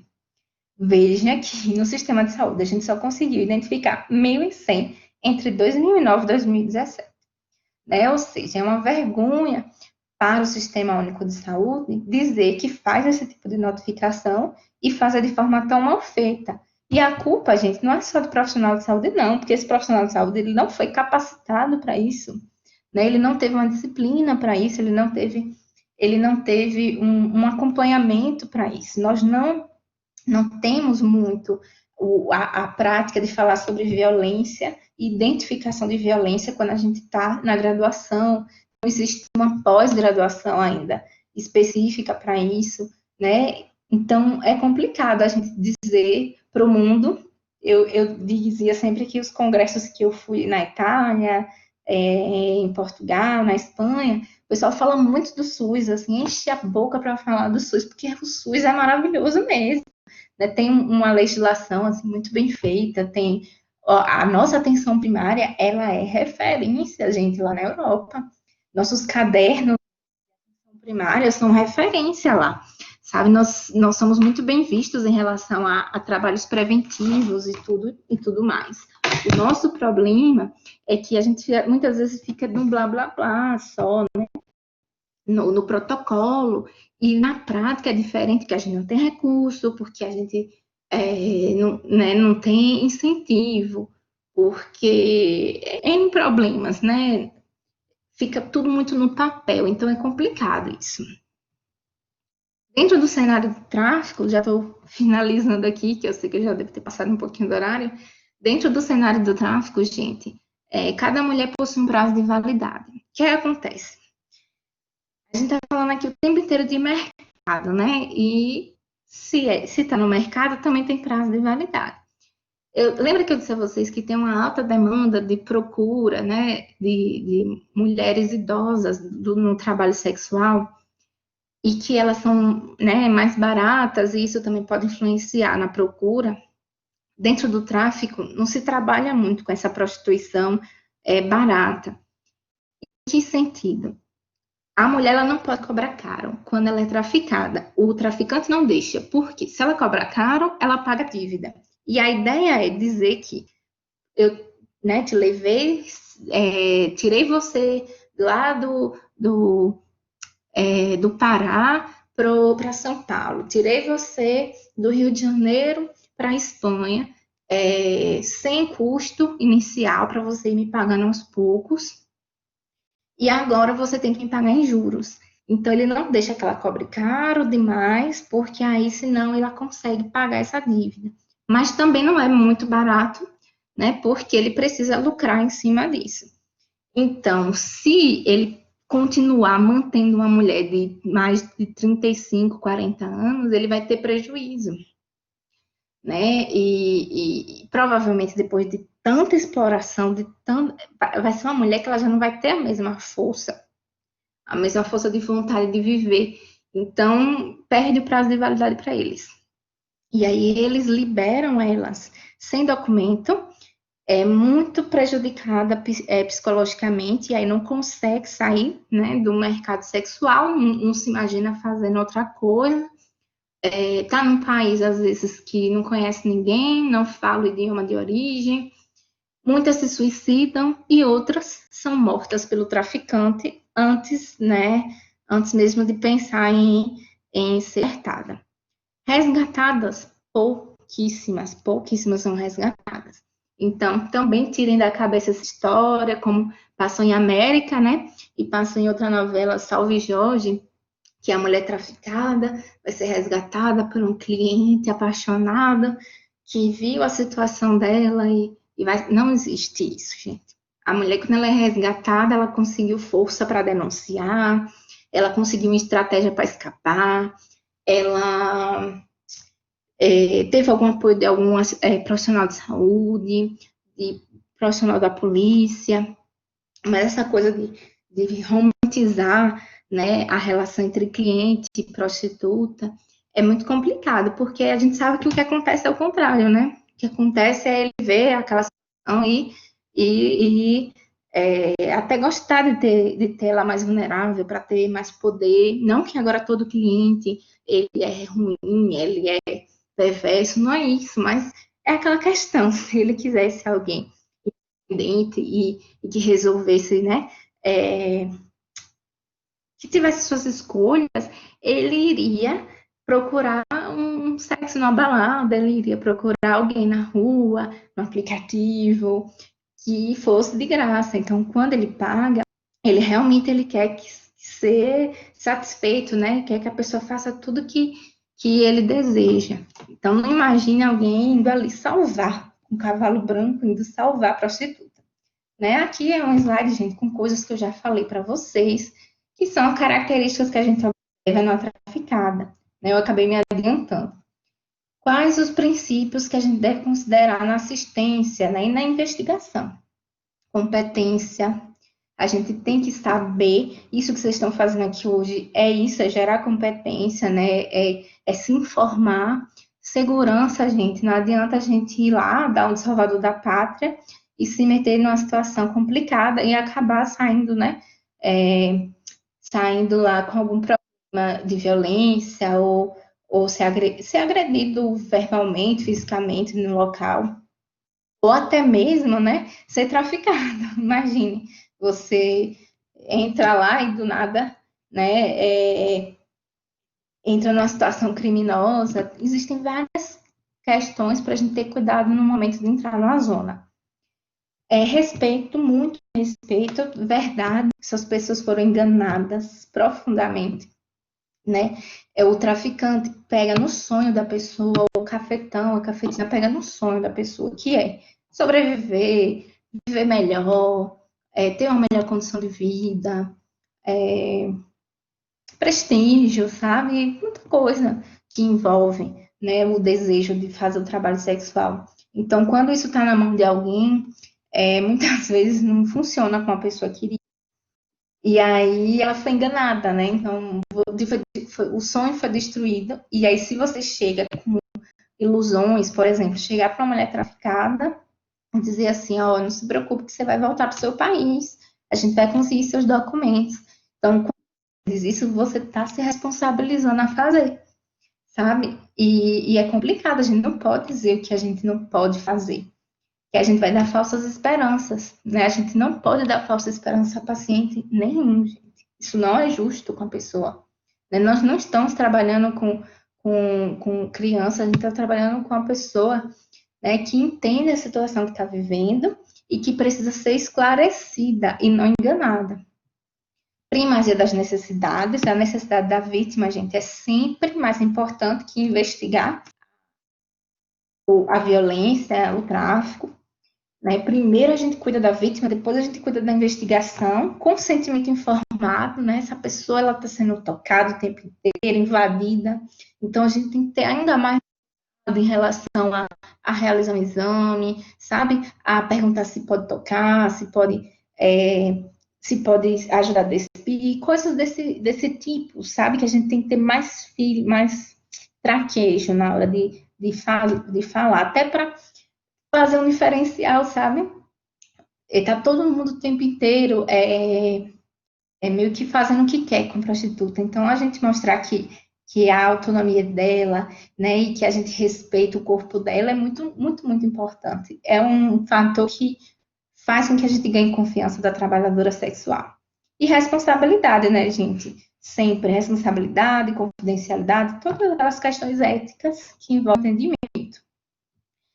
Coisas que podem atrapalhar na nossa identificação, até na nossa conversa, na nossa consulta, quando a gente pensa em uma situação de tráfico relacionada à prostituição, gente,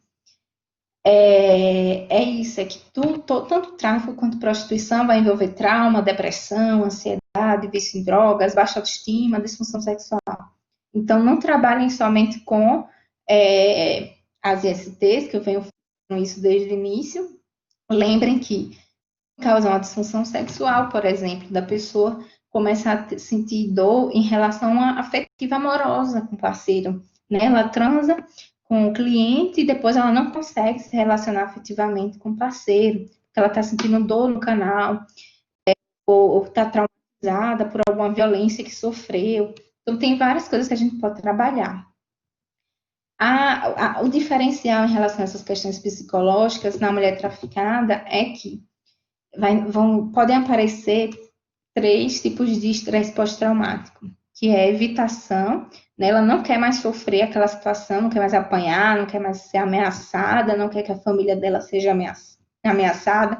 Então, ela começa a exercer a atividade sexual, o trabalho sexual, da melhor forma possível. Você pensa até que ela está feliz do que ela está fazendo. E o que ela está fazendo, na verdade, é evitando uma situação, né? Uma revalia ali do traficante ou de quem está dominando ela naquela situação. Identificação com traficante, gente, que é a síndrome de Estocolmo, né? Que é quando ela começa a acreditar, a se identificar com ele, a achar que ele é uma pessoa boa, que ele ajuda ela. Eu vi um relato, gente, de uma subsaariana que ela falou assim: ele me dá de comer, vocês não estão nem, né? Não foi com essas palavras, mas mais ou menos assim, que vocês não estão nem loucos de prender esse homem, porque ele me dá de comer.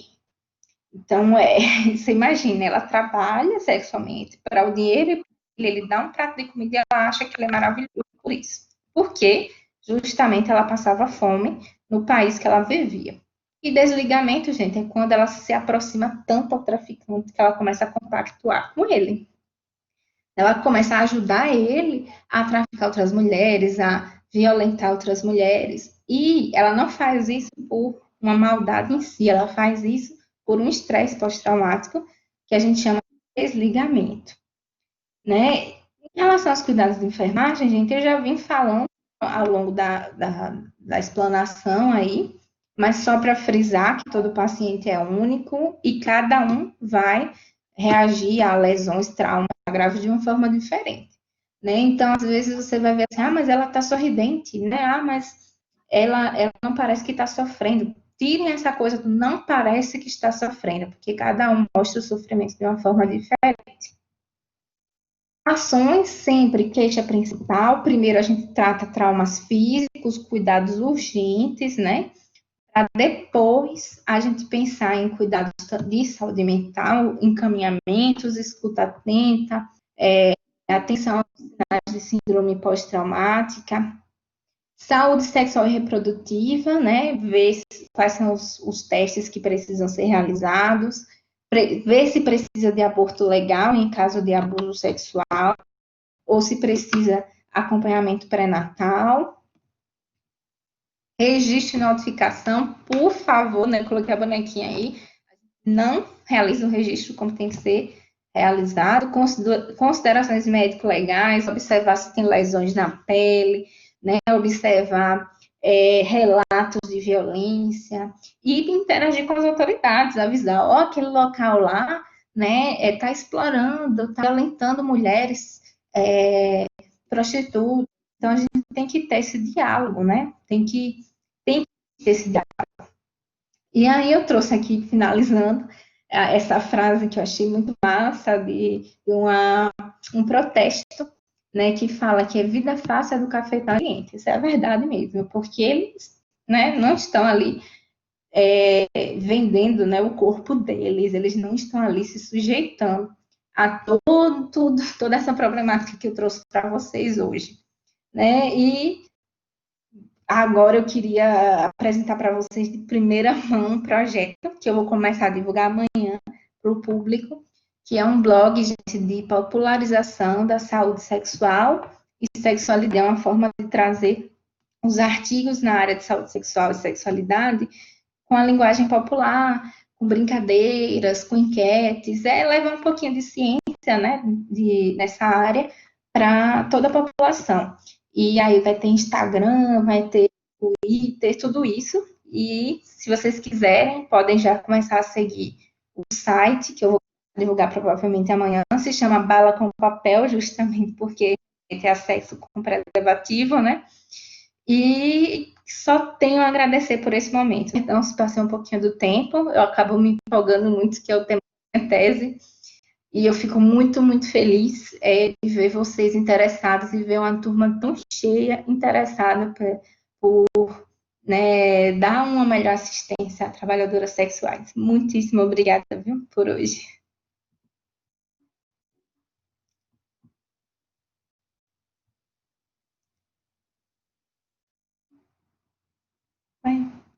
Palestra excelente, foi muito enriquecedora, tá?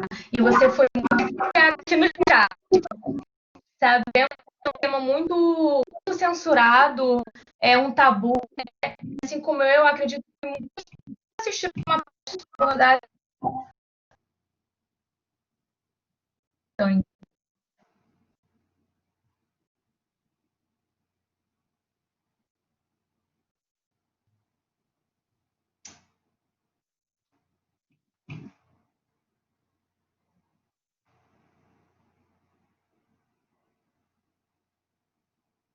Pessoal, vocês estão me ouvindo?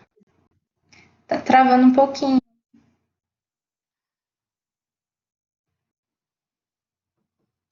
Tá melhor agora?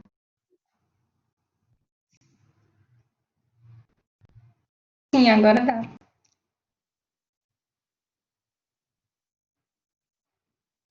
Antes da gente abrir para sobre o link, a gente vai colocar aqui para vocês confirmarem a presença. Mas a parte vai ter matrícula. Somente quem é da instituição, quem é da Unigran Rio, que vai colocar a matrícula. As outras pessoas no local da matrícula coloca o número da entidade. Tá bom?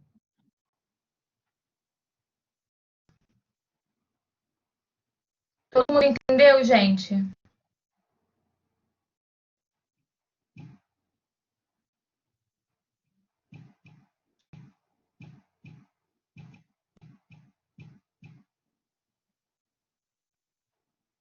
Sim, mundo, sendo que na parte da matrícula, quem não é aluno da Unigran Rio vai colocar o número da entidade.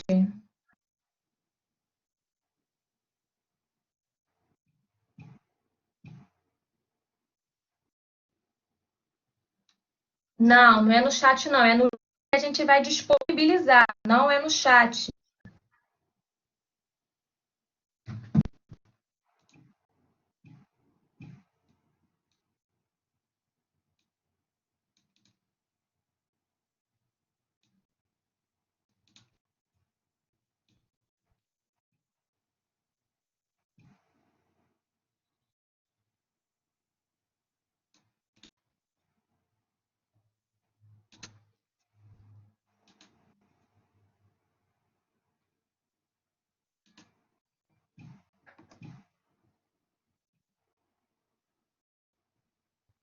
Na parte que vai pedir matrícula da instituição, vai colocar o número da identidade.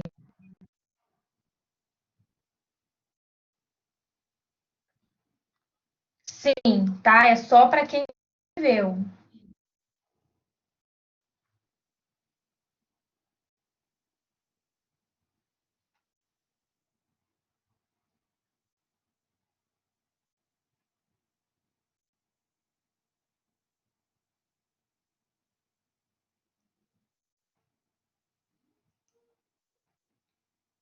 No chat, a gente já disponibilizou. Pessoal, todos me ouvem? O áudio da Ana está travando um pouco. O que acontece? Disponibilizamos aqui um link para confirmação de presença. Quem for aluno da Unigran Rio vai colocar a matrícula. Quem for aluno de outra instituição de ensino vai colocar o número da identidade. Tá ok? Vamos disponibilizar novamente, caso alguém tenha caído.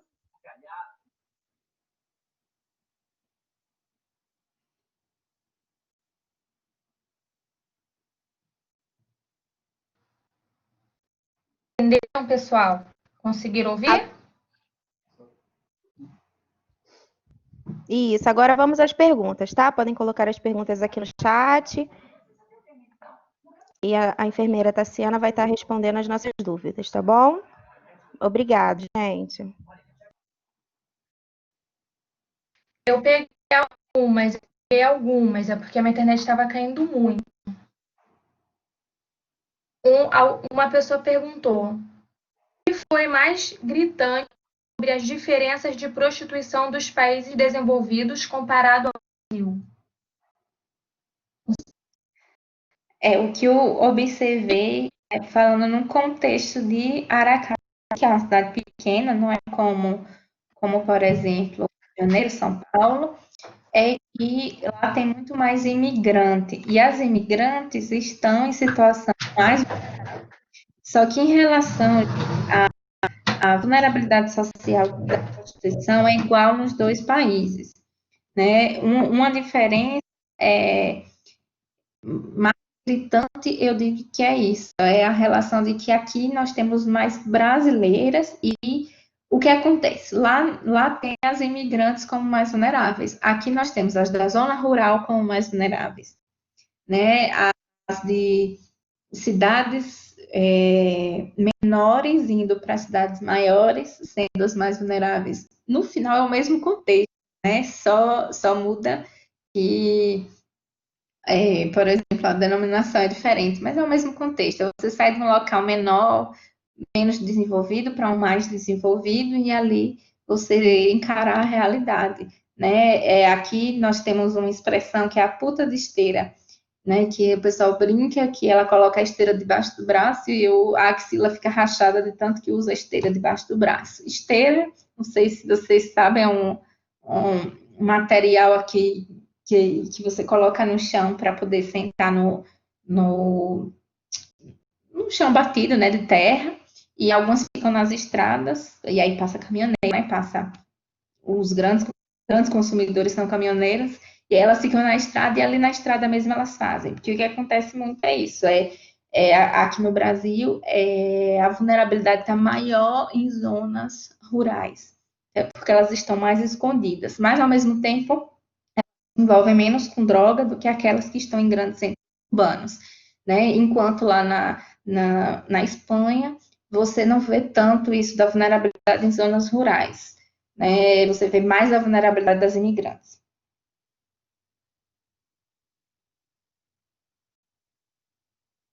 Mais alguma pergunta?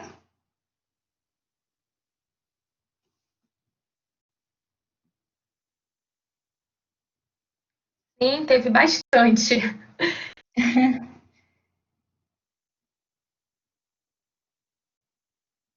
Deixa eu ver se eu acho alguma. Travou seu áudio? Conseguiu ouvir? Não, travou. A pergunta: existem, existem políticas públicas para estas mulheres aqui no Brasil? Existem as políticas de âmbito estadual e municipal em relação às infecções sexualmente transmissíveis. Então, não tem aqueles centros, né, de infecções, de STs. Esses centros, dos eixos é ir atrás de grupos de prostituição, de organizações de prostituição, para fazer testagem rápida e para fazer também atendimento, se preciso, em relação a pré-natal, coisas relacionadas à saúde sexual e reprodutiva em geral. Uma coisa interessante, e aí foi uma discrepância entre Brasil e Espanha, é que eu entrevistei uma brasileira trans lá na Espanha, que ela estava chorando muito, e ela disse que sentia muita falta de se prostituir no Brasil, porque no Brasil ela tinha as testagens, ela era de Recife, né? Recife tem esse mesmo programa que eu sei que tem lá em Aracaju também, que é dessa testagem loco, né? Que tem esse grupo do centro de STs que vai lá nas ruas e nos prostíbulos e faz a testagem. E aí ela tinha meio que um acompanhamento de saúde graças a essas testagens, porque aproveitava e já fazia um check-up. E lá não, ela ficava muito desprotegida em relação à saúde, porque nós temos um acesso universal para todos, muito, muito bem embolado, né? E lá, o fato dela ser imigrante, e a maioria era imigrante legal, elas tinham medo de ir no sistema de saúde. Nesse sentido, até estamos melhor, né? Nesse sentido, nós temos mais. Na verdade, nós trabalhamos mais com atenção primária do que alguns países desenvolvidos, e isso é muito, muito interessante aqui do Brasil. Mais alguma? Aqui eu vi perguntando se tem alguma lei que respalda elas, que considere prostituição como meio de trabalho. Né? Aqui no Brasil existe, não chega a ser considerado um trabalho, né? Mas é considerado uma profissão, está registrado nas profissões. Né? E o que acontece? Ela vai ser registrada como uma autônoma, mas não como uma trabalhadora do sexo. Não existe um registro para trabalhador do sexo. Mas existe algo, né, sobre prostituição, e se ela quiser se registrar enquanto profissional do sexo, né, ela vai precisar fazer cursos sobre STs ou cursos de beleza, tem algo relacionado a isso, só que ela não vai ter nenhuma proteção jurídica, sabe? Em relação ao trabalho, é muito mais uma coisa de nome, né? Sou uma profissional autônoma, mas ela é uma proteção específica para o trabalho sexual. E isso é péssimo, porque ela acaba perdendo, né, toda a proteção pública, né, em relação às leis trabalhistas. Sim, em Portugal tem ONGs e em Espanha também eram as ONGs que realizavam os médicos do mundo. Só que a dimensão é muito menor do que, por exemplo, um centro de testagem que já tem lá, né, aquela rotina e território também a distrito, né? Que as ONGs elas acabam trabalhando pontualmente, então elas não vão estar com tanta frequência como um centro público de testagem.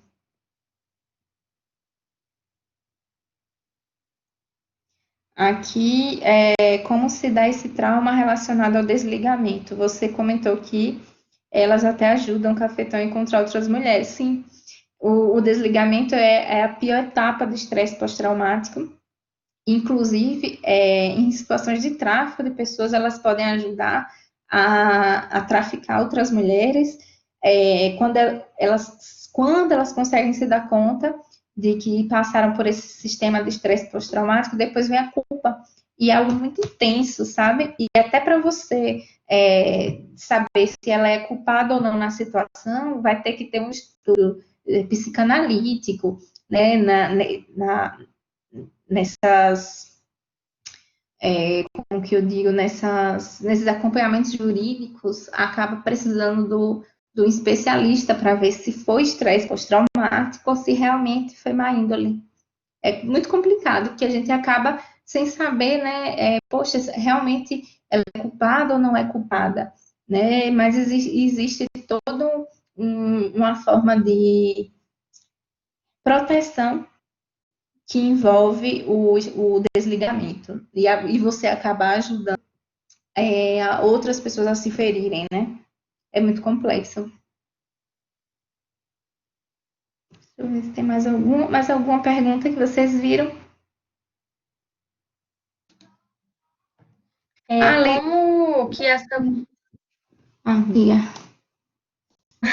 Como que essa população lida com tanto lida com cortou?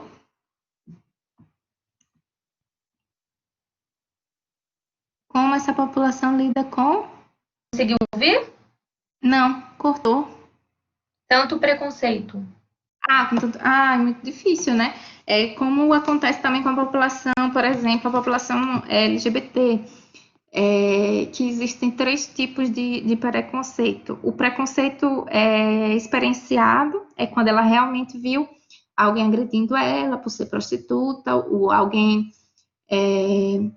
realmente chegou a vias de fato a agredir pela condição dela de prostituta.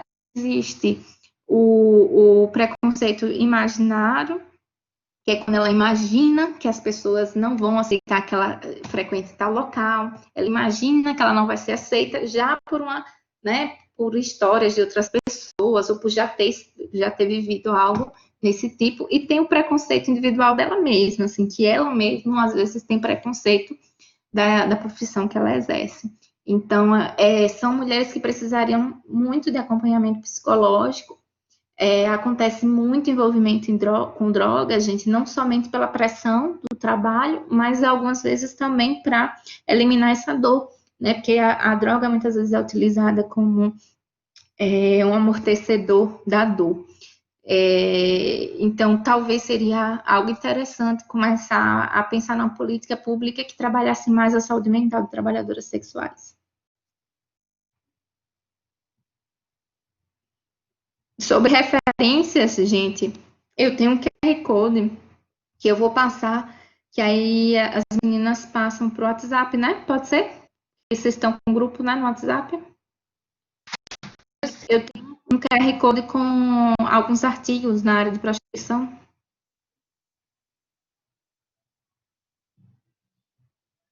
Oi, tem como vocês passarem depois para o pessoal? Tem sim. Pronto, aí eu passo o QR Code, tem 3 capítulos de livro e 5 artigos sobre a temática. Tá ótimo. Obrigada, tá?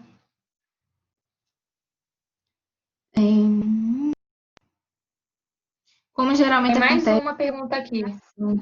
Essa, né? Como geralmente acontece a capturação de mulheres... Isso. Então, o traficante, ele observa a vida da pessoa antes de entrar em contato. Quando ele vai mentir sobre o que ela vai fazer lá fora, isso falando só de tráfico com fins de exploração sexual, né, gente? Porque tem tráfico com fins de trabalho escravo, tem tráfico com fins de servidão para trabalhar em casa de pessoas, né? Como se fosse como se fosse doméstica, só que você, na verdade, trabalha como escravo. E quando é com fins de exploração sexual, ele pode primeiro mentir, dizer que ela vai trabalhar como modelo, aí ele vai observar as redes sociais, vai conversar com os amigos próximos.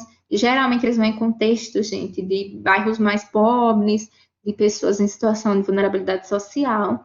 Só que algumas vezes, principalmente quando eles querem alimentar o mercado de luxo, eles vão em bairros nobres e eles observam meninas que não, principalmente, que não completaram o estudo superior e que tem muito sonho em ser famosa, em é, até mesmo nessa onda agora de digital influencer, sabe? Já tem estudos dizendo que as próximas falsas modelos para irem para o exterior, né, as traficadas com a falsa promessa de modelo, vai ser agora a falsa promessa de ser uma influenciadora fora do país.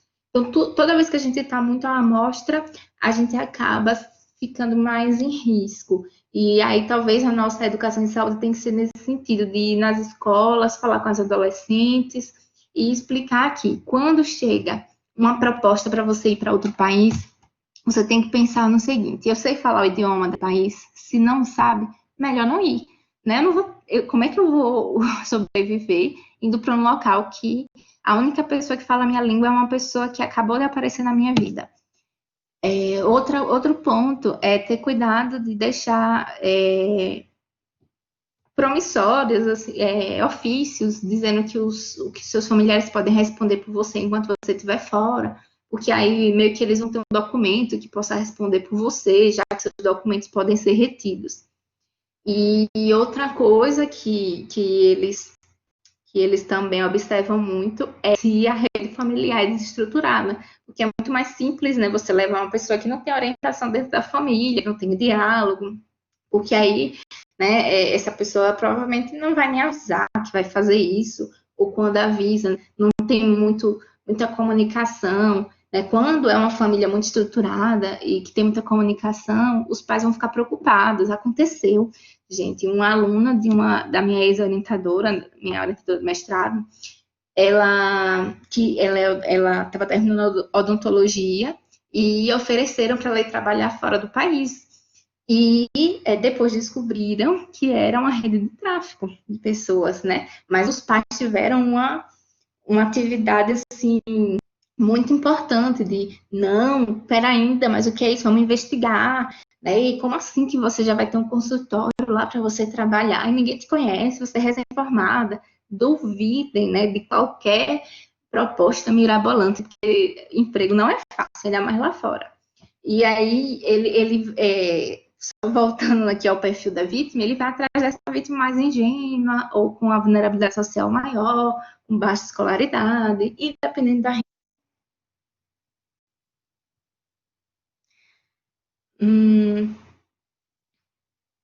Ah, como acessar esses clientes, como a gente consegue identificar?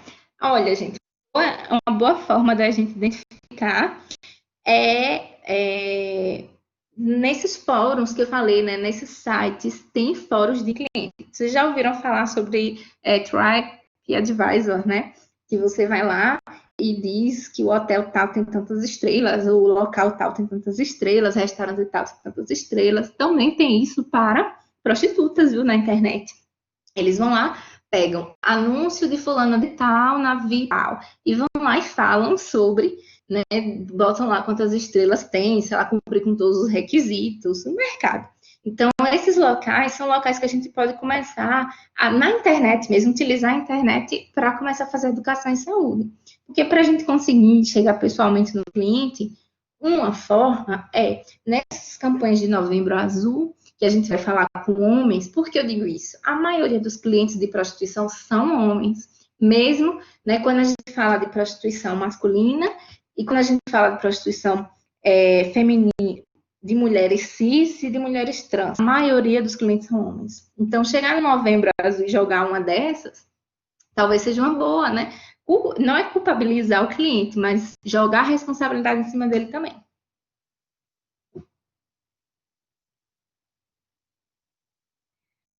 Mais alguma dúvida?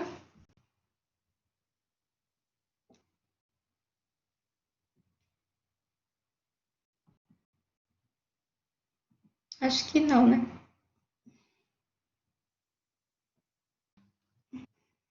Eu também não vi mais, não.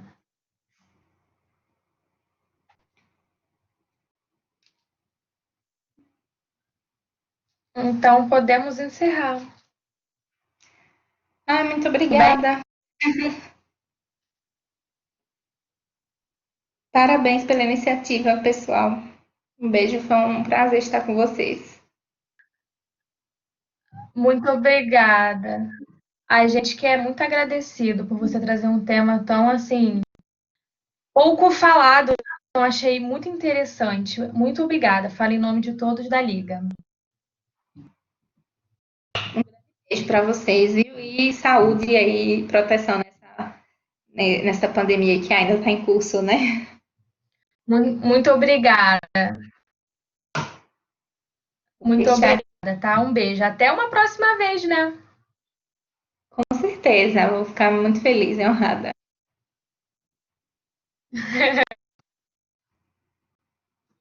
Muito obrigada.